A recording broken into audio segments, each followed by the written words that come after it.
Guys, ito po yung gagawin ko. I-waterproofing ko pa to itong wall na to. Tulad yung ibang nangabakbak yung mga simento, yung puro. Tatanggalin ko yun bago ko i-waterproofing. Tulad nito, mga tanggal na. Kaya tinanggal ko yung mga kayang tanggalin. Tulad ito, tatanggalin ko pa rin to.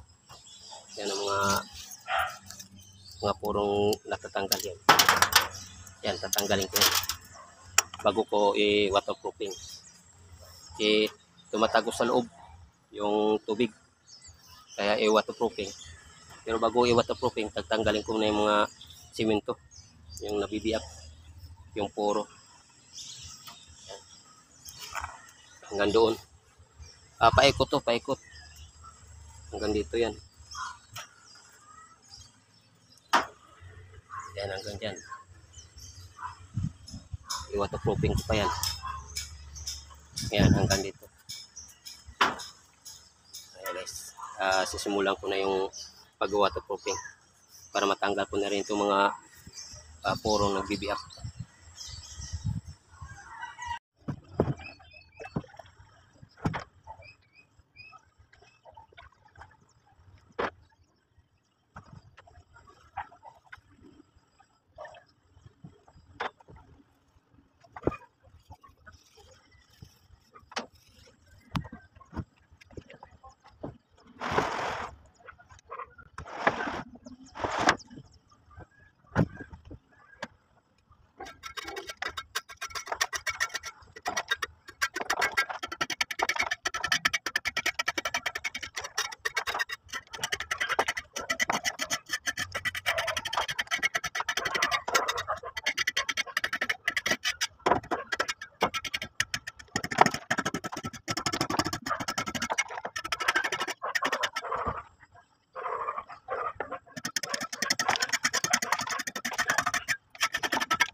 Ayan na guys, tapos na yung waterproofing.